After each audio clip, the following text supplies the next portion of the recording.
Look, the president went to China to attend a conference on women empowerment.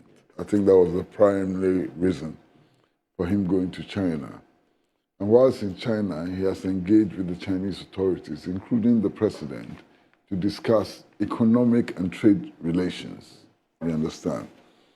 The details are emerging, and it is obvious that the Belt and Road Initiative is one of the options that we are looking at.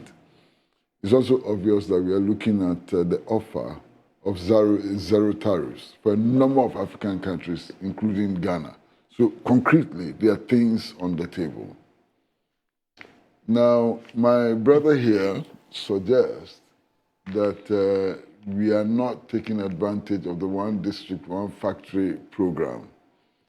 And whatever was on offer then in order to improve the trade and economic relations with China.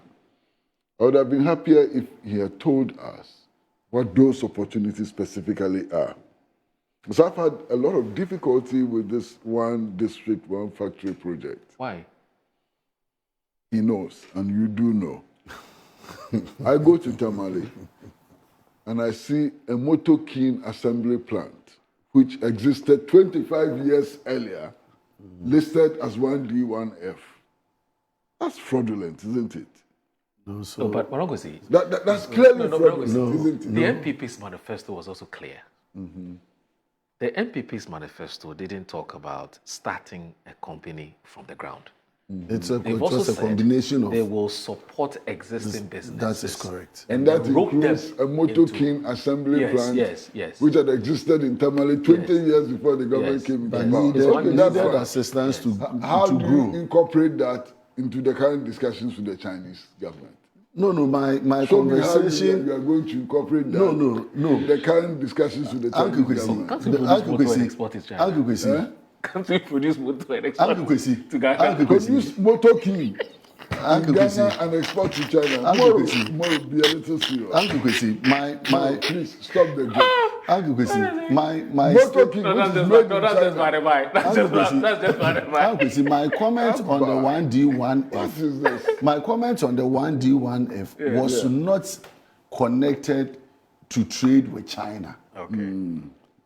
It was in the context of creating opportunities, building industries and companies that will be able to provide the needed export No, to either AFTA, which is our African trading partners, and outside Africa. yes. So in that light, so you're saying the same thing. no. Because I think the matter had to do with what can we produce. No, but we are looking beyond China. What advantages do we have in our But economic yes, so and that's trade when relations so that's with when the China? 1D That's 1F a- matter came up. That's a legitimate question to ask. Yes. But when you bring it down to one district, one factory level, we are going No, to but create a that lot is of where problems. you So also you are building going to your create a- industrialization. We need to have a national policy. Assembling motor-king But it bicycles goes in beyond Tamale. it. Uncle Kwesi, are you saying that you've not seen other companies built under 1D1F that manufactures and exports? Mention them, we are here. If you mention I should them, mention the names of the if you companies. mention them, I will accept. Mention them. No, but this is a statement of fact. I'm surprised you say that the 1D1. I'm not saying that is not a statement of fact. So I'm why saying should I? that you know. But tell you me. also know. You also know several Now you're not telling companies. me anything. You're complaining. Oh, Uncle Kwesi. Master, I beg. Uncle Kwesi. I beg. So it's all, and these are some of the things we need to be mindful as a country, that when companies or governments create opportunities for us to build our industrialization base, and to make sure that, because our economy thrives on export, not just import. And so any opportunity, if you check those in the manufacturing of sanitary ware, go and check the companies that are producing sanitary ware and exporting out of this jurisdiction. Look at companies that have taken advantage of our agro industry and are exporting out of this country.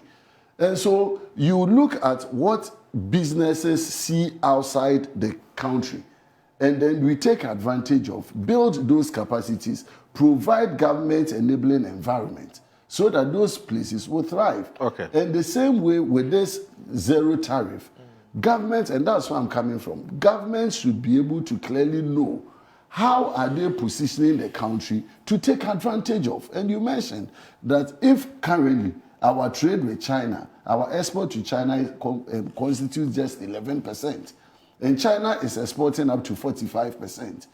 Are we saying that there's nothing that government can do in terms of setting the framework or the environment for Ghanaians to take advantage of producing things that are marketable and that can be exported into China? And that is what we need to be discussing. But that's exactly what the conversations are about.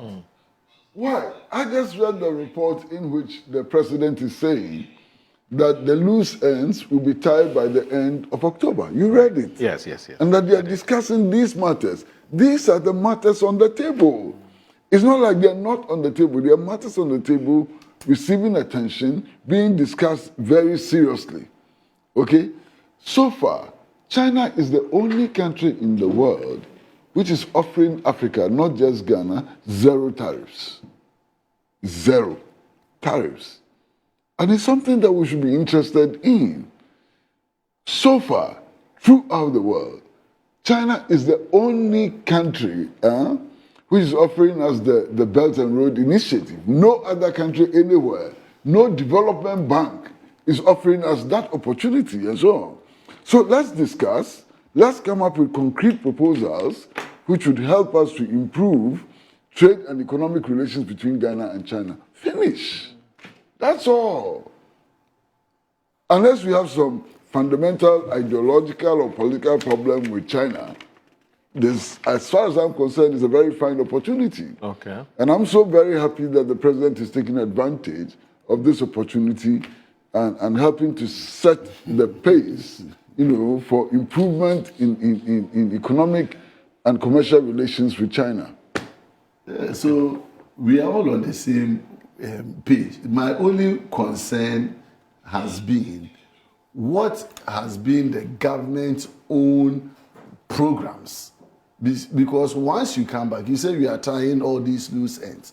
But as a country, sitting as a citizen, as a member of parliament, looking at government initiatives as rolled out, I see very little in terms of government's own positioning in taking advantage of this particular opportunity. And that is where I am coming from. Okay. So I'm interested in seeing after his return the kind of things that government is going to roll out that will clearly give direction to our businesses, that will give direction to our companies, that will give direction to our manufacturing industries to take advantage of these same opportunities. But I'm saying that sitting here today, looking at government's program from year to date, there is very little I can see in terms of government policy in creating that kind of framework to take advantage of the opportunity.